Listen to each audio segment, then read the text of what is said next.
some dream experiences. The first one, I was like in this big house with various rooms, and I sort of recognised it as well as though I'd been there before. But the main room was right in the centre of this sort of complex of rooms, and it was all rather strange because there were these really tall and people, and they were bald, and they were just sort of aimlessly drifting around and wandering around in this room, and they seemed completely oblivious of anything and their surroundings. And interesting enough, while I was there and observing this, there were lots of other people there as well, but these people seemed far more aware of their surroundings and what was going on. And they were literally using these really tall, bald beings, almost like punch bags. They were practicing their karate and martial arts on them. Some of these beings were even practicing their dance moves with them and all sorts. But while they were doing it, while they were sort of effectively beating up these tall, bald beings and stuff like that, still these tall baldies seemed completely oblivious of it all, and it was all rather odd. And I had the impression that this was a situation in which these were people who had no awareness whatsoever on this particular life level, and they were literally being made use of by all these other beings that were aware. So it was all rather odd. And one of the more aware folks that were there was this lizard being, and he looked like, as you can imagine, a sort of bipedal lizard to be, sort of a reptilian, but his scales were all twinkly. And another dream I had was over the weekend, a couple of weekends ago, I had watched the entire series of Wolf Creek, which was effectively about this dodgy mass murdering type character in Australia. And and I watched it as you do and didn't really think much of it. It was quite entertaining. And then I went to bed, and obviously it must have caused more of an impact than I thought, because during my sleep I dreamt about the very main character in it, the mass murderer chap, chasing and pursuing me throughout my whole dream, obviously with the intent to murder me, I would assume, as I was trying to escape from him. And eventually it got to the point where no matter what I did, I just couldn't escape. And so in the end, I actually started singing the NU U to him, and it stopped him in his tracks, and it's like his entire demeanour changed from murderous intent to suddenly the complete opposite, and he liked the song and wanted me to continue singing it. So that was rather odd. But also in the week as well, I had been reading new book 6, in which it spoke about how people can create all sorts of monsters and weird creatures in their subconscious, and these things go masquerading in the dream world and various areas of the lower astral, and makes you wonder if everything. It makes you think that everything sort of that we watch is going in there somewhere and creating some sort of some sort of temporary creature or thing based on the things that we watch and the things that we think about. And that was almost an example of that, I think. And it was a strange little dream I had, but actually the day before I had the dream, I was at my place of work, and somebody there did something that I found irritating. So I sort of muttered a less than savoury retort under my breath, and however this individual didn't hear it. And nevertheless, that night when I had a dream, that this very individual actually came right up to me and right into my face and asked why I called him the name that I did. And so I made some sort of passing excuse, and it all got smoothed out and such. But again, that was quite interesting in that how it would seem that even though you think people might not hear your thoughts or your sort of quiet utterings on a level, they do so, and sometimes they are rather confrontational about it. and may seek you in your dreams. And then there was another dream I had, in which was quite strange, when, again, in my place of work, in the canteen, there, for some reason, there was a portal there, and some sort of strange being standing beside it. And so the following week, when I was at work, I actually was in the canteen having a look around to see if it actually might have been there. I almost imagined that possibly that portals such as that might actually exist, but you would need an awareness to be able to perceive them if you're on the physical sort of thing. So it makes you wonder if, while I'm eating my sandwiches up in the canteen, if suddenly a gang of reptilians are going to come stomping through it and nick my pudding. You never know.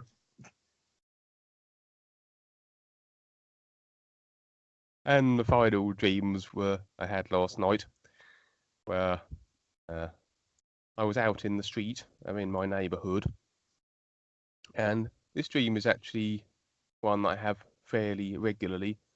It involves seeing some huge UFO or spaceship. They tend to be of different designs and structures and shapes and sizes and such, but they're always very atmospheric, because usually I look up and there's like a cloud or whatever, and suddenly the cloud cover will break and some big ship will suddenly manifest through the clouds. I always find them very exciting, and this particular UFO looked like one of the large cigar-shaped UFOs that a lot of people have reported over the years. Sort of a long, elongated cigar with portals, and it sort of rolled as well. It wasn't sort of just stationary. It's sort of like it's almost like someone was rolling it across through the sky, and it kept rolling in and out of sight, and then it sort of like slipped back into the cloud cover and was invisible again. And also in that very same dream, I was wandering around again in my neighbourhood, and not a stone's throw from my house, I came across a very, very large unicorn. And it was very much larger than a horse. It must have stood about, I would have said, maybe 20 foot tall. And I got off to look at it, and I sort of walked all around it and sort of tentatively touched it on the leg and stuff, and it seemed quite friendly. And interesting enough, again, apparently there's a big phenomenon at the moment where a lot of people are reporting there seems to be a lot of unicorn imagery at the moment being pushed into the consciousness of humanity. There's lots of sort of toys and gimmicks and cards and games and all sorts of things that seem to depict unicorn imagery, and a lot of people believe this is some sort of strange mind control or something. So who knows? And then the other dream that followed these two, the UFO and the unicorn, was I had a dream where Dwayne and Charles and Kelsey and various of the other new friends were actually doing a Skype, but rather than doing it on here where they usually they were actually on a spaceship or in some sort of space station in orbit around the Earth, and I was in my living room recording the Skype. So I spoke that I found particularly fascinating, but one did strike me because it was very short, but it was very interesting, and that was the fact that make the point first of all, I've never been on a motorbike in my life, I can remember, and yet in this dream I was riding one, actually driving one along a road, and seemed to be perfectly in control and really enjoying it, and found it great fun, and then pulled into this front yard of some house, got off, competently parked it, and started talking to people, and then that was the end of the dream. It just struck me, as I've never been on a motorbike, well, I haven't got a clue how to ride one, whatever the expression is. I prefer four wheels, and it just occurred to me maybe that was a past life thing, which is quite interesting. So I was talking about past life dreams. Over the years, I've had some very strange things that have pointed in that sort of direction, although they may not have done. It's difficult to know what to make of them. I mean, I had one. Well, first of all, the earliest one I can remember is a nightmare I had, a recurrent nightmare when I was very young. I was about, I don't know, 6 or 7 maybe, and I had this dream I don't know how many times, but quite a few times, and it was all absolutely terrifying. It was obviously symbolic because it didn't make a lot of sense really. But basically, it sort of concerned me. I was sort of up in the air somehow, sort of viewing from up in the air this old street of 2 up and 2 down terrace houses, very much like the ones that we actually lived in when I was a boy, and around at that time. And there's this frail little figure. It wasn't impossible to determine whether it was male or female, but it's sort of a neuter kind of figure going from front door to front door, and going, each house had there was a long row of what you call picket fencing, isn't it? It's sort of white pointy fence, wooden fencing about 2 feet tall, sort of marking out the little front gardens, and it was going in through each gate in turn and going up to a front door. And although the front door's never opened, but it seems as though it's been turned away, been shunned, and all the time there's this growing feeling of terror and anticipation. And then suddenly, after about the 3rd door or so, this enormous black mass appeared from some sort of left stage, you might say, and engulfed everything, and it was absolutely terrifying. And I've always felt that was the end of the thing, but I had it a number of times, and looking back, I've always felt that was some symbolic dream to do with the way I died last time. I don't know, it's just a thought. And I've had other dreams that have been really hard to explain, but have been so dramatic. They were years ago, and I still remember them vividly. There was one when I was sitting on the top of this sort of old Western style stagecoach, but there was no horses. I was right perched on the front of it, terrifyingly sort of worried I was going to fall off it, but charging down this alleyway at immense speed, frantic speed, and I was passing by walls that were covered in posters and hoardings and things which couldn't see because I was going so fast past them and didn't really look at them, wondering what else was going to happen, clinging on for dear life. It's going at breakneck speed down this endless alleyway. Then suddenly a wall appeared at the end. I was hurtling towards this wall, which, if I remember rightly, also was covered in hoardings. And I went straight into this wall, but instead of a horrendous collision, suddenly everything changed. And I was in this kind of what they call like a willow pattern kind of setting, so oriental, so all totally opposite, sort of serene, and there's just this kind of a figure, sort of I don't know, sort of a Chinese type Mandarin sitting in the middle of it, surrounded by these beautiful girls, and everything was all beautiful and serene, and it just faded away. It was so dramatic, I've never forgotten it. And several dreams like that, really, not in that exact way, but I mean, in that way, has been dramatic and so much they've never forgotten them. I mean, I had this dream a bit more recently. Well, recently, I say, it was maybe 2 or 3 years ago, that I was sitting outside this cafe place. Didn't look very English really, but it was sort of we're out on this sitting outside these tables and chairs with my old dad, who'd been dead already donkey's years, and suddenly we both stood up, and my dad said to me some words to the effect of, "If you can stop the fighting, you deserve to come home." And suddenly grabbed me, sort of hugged me, which he never ever did in life. He was what you call a man's man. I mean, he was a tank driver in the war and all the rest of it. And he always thought that men didn't hug, as he used to say. But in his dream he did it, and we suddenly shot up into the sky, right up into the clouds, and that was the end of it. It was so dramatic, and I've never forgotten it. And I had been told on at least one occasion at one of the workshops I'd been to that my dad is actually one of my guides, and I've always felt he's been about. He's been dead now for 30 years. I feel he is about because I often dream about him, and not so much with Mum, strangely, although I loved them both very dearly, and I was close to both of them very as much as each other, sort of thing. But it seems to me more my dad seems to be sort of around, and in fact I went to see a clairvoyant lady once, 20 years ago, and she didn't know me from Adam because I just got somebody give me a number about 6 months before, and she didn't know who I was or anything, but I got to her front door, and she said, "Oh, hello, there's a gentleman with you," because I was on my own, and, "Oh, what's your father? Oh, he's very interested in what you're doing," and so that makes me wonder as well, really, perhaps it's right, perhaps my old dad is a guide of some sort, I don't know. He certainly has given me some guidance, I'm sure of that, on more than one occasion. Anyway, I'm waffling on, and I don't suppose you want to hear any more of this, so I'll sign off for the moment. So, Peter's dream about the strange little androgynous being that was going around from house to house and seemingly was unable or prevented from entering it sounded quite interesting. To me, it struck me as though it was something that was perhaps going on the astral level or other people's dream levels while they were possibly completely unaware of it.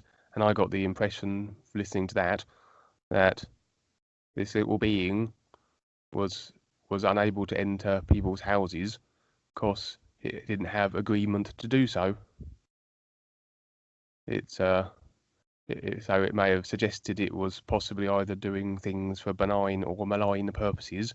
Perhaps its intention was to go around tap-lining people in their dreams or on the astral level, and unless it has agreement to do so, it wasn't allowed in effectively, and that was indicated by the fact that it couldn't get in the door.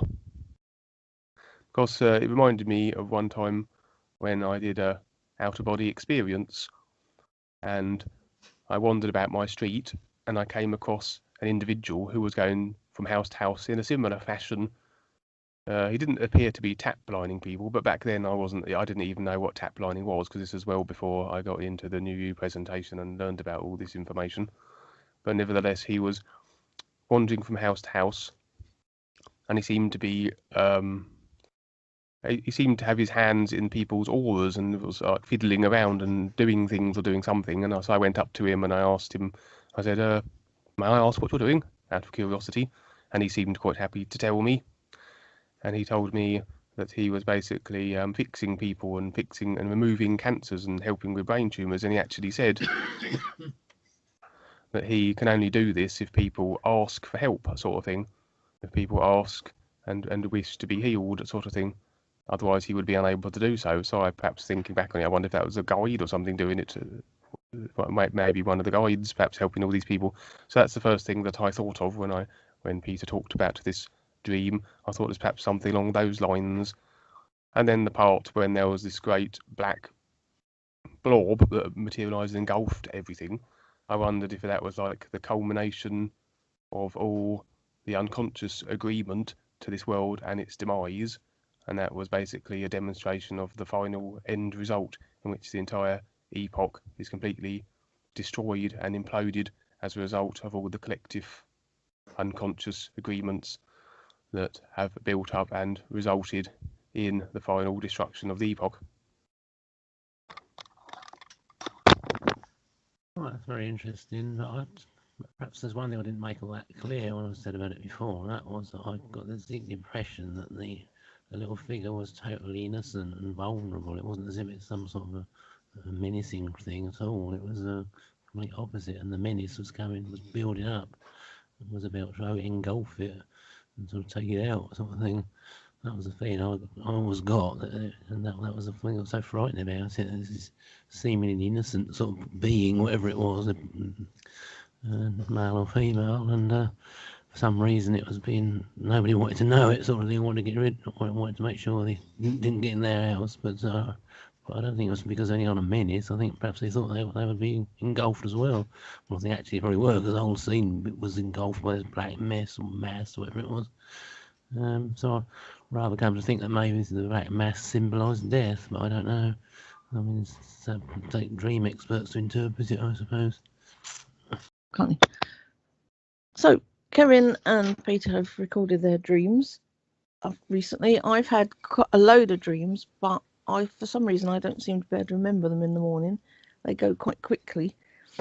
So what we're going to do at the end of this one is we're going to talk about some of the things that are happening in the UK, and hopefully we'll be able to elaborate more on them in future Skype calls. One of the things that isn't too much in the news but is happening, sort of seems almost secretly, because there's nothing seems to be on the TV, is that they're building a high-speed train link from London to, I think, Leeds, which is up north. What they're doing is cutting through a lot of ancient forests to build this train link, although they're also saying that they're going to make a green corridor alongside the railway when it's built, which will be new trees and whatnot. So they're cutting down ancient forests in order to build a new green corridor, which seems a bit stupid. It doesn't seem to be in the news. It was a while ago on a chat show. I think they used it as a bit of a laugh, really, but that's one of the things that is going on behind the scenes at the moment. We seem to be moving into becoming a 5G country, as I think America's already started to do in various cities.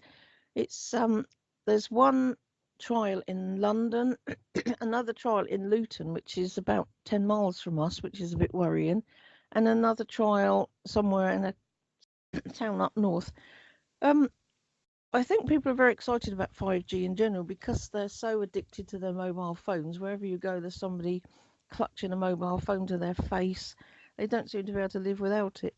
But of course, the problem with 5G is the danger of radiation cancers and all that sort of thing. But because people are so used to having mobile phones, generally it seems to be, oh, this is a good thing. So we'll have to see what happens, but we're a little bit worried because Luton is very close to us and there's very possibility they might try it with us also.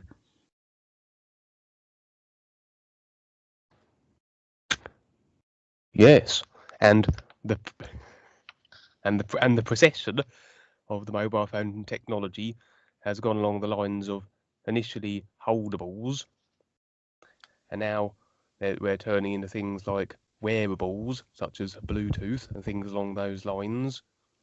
Then the next stage will be they will actually be permanently attached to the body, and there's technology they're bringing out where you're actually getting actual barcodes or digital barcodes put on your skin for various applications and reasons, and then the final step will undoubtedly be microchips inside the body, which will serve exactly the same purpose.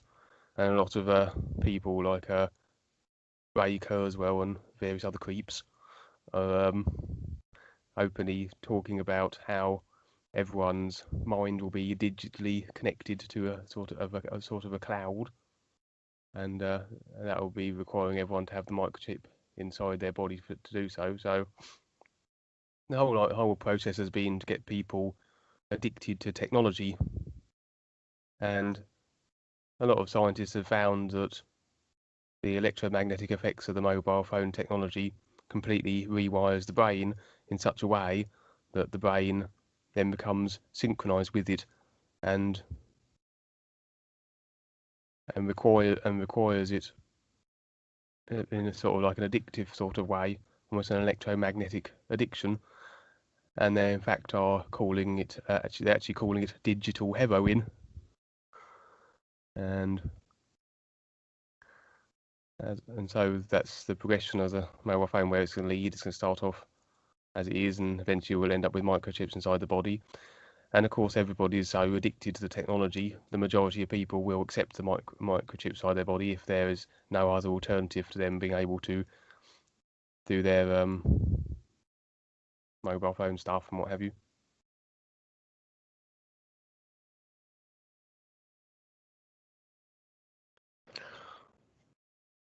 And a lot of alternative scientists and peoples are projecting that the effects of the 5G and then 6G radiation will cause about 100% infertility, and within such a Wi-Fi field, anything beneath the weight of approximately 200 pounds will simply not survive, and it would be almost impossible for any sort of fetus to be brought to term as well in those conditions.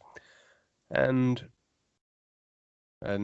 most people are likely to experience brain tumours and the like. I mean, we're at work at the moment. It seems that every couple of weeks, there's always somebody else, a member of staff, who has died, and a lot of them are very young as well, in their 20s. And I imagine that they could put that down to Wi-Fi. And a lot of people are suggesting as well that with all the nanotechnology that everybody has undoubtedly got inside their bodies, that this 5G will also serve to activate these nanos. So who knows that will result in, a lot of people are assuming, with the transhumanist agenda that's being proposed, they're bringing in. They assume they're going to come. They'll be coming, knocking at your door, and sort of suggesting or demanding you have the microchips and the stuff put inside your body. But it seems more likely we already have the components of them inside, and they're just waiting to be activated. And a lot of people believe that's what the 5G Wi-Fi fields will do. They'll activate this nanotechnology, and everybody will wake up one day and all be bloody robots. And which brings me briefly onto my next thing about microchips. In the UK, they're going to be introducing microchips in all the businesses and workplaces throughout the UK, and they're rolling that out over the next few years. And the idea is apparently they're doing it for security reasons, and I imagine they'll be sort of mandatory. Something else that has hit the news this week is fracking. Most people haven't a clue what it is in England and haven't the first idea what goes on, but the reason it hit the news is because the company that is drilling in the Blackpool area, that's a big area up north, and then suddenly found that they're getting a lot of earthquakes, not huge ones, but not the ones we're used to in England. We have had little tremors in the past. So suddenly people are going, ooh, what's causing that? There's no need to go into fracking in detail because I'm sure most people know about what it is who have any idea of anything. I know it's been around in America since the late 40s, I think, and they've had a lot of problems over there. I think, is it Flint in Michigan? Their water supply is disgusting, that you can light the water as it comes out the tap because it's got so much methane in it. But there's been a lot of protests down here about this thing. People have gone up to where they're drilling and protested, but it hasn't really made the news until the earthquakes. So we'll have to see what happens with that. But they've got lots of licenses already been awarded, so they can do a lot of stuff up north. I think that on the south coast as well, and in Scotland. It's a bit worrying because although people down here say, well, it's nothing to do with us, it's too far away, there is a sort of knock-on effect. If their water up there is undrinkable because of all the chemicals they put in it to frack the fissure, to make the fissures in the shale, and if the water ends up undrinkable up there, they're going to have to get water from elsewhere. So it's a knock-on effect from them to us. So we'll have to see what happens with that, but at least the general public is aware of it now, even if it is just because of the earthquakes. And apparently, the processes they use to frack in the ground are also the same ones they use in the oil drilling platforms as well. There was a recent situation in which a lot of the workers on the oil drilling platforms have been dying of cancers, and a lot of the wives of the men at the jobs have been bringing up this issue. And with a little research, they've discovered they use the same processes with the fracking, and it's actually revealed that the fracking process, that they actually use these blasters, and these blasters are actually have radioactive properties. And I think that, I don't know the precise details, but they blast them with radioactive things.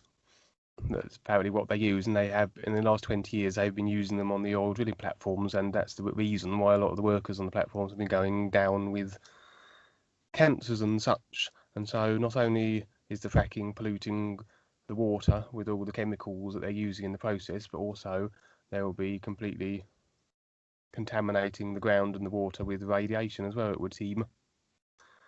And the whole thing is a bit of a nonsense anyway.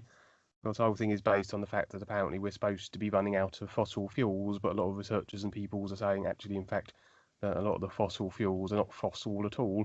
Oil is actually a replenishable substance of the earth that is in great abundance.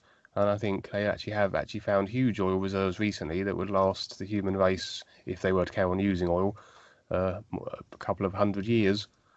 And besides which, if they really genuinely wanted an alternative energy supply, then why are they suppressing all the technology and the energy research that Tesla was had discovered and invented a couple of 100 years ago, which is basically utilising free energy from the Earth.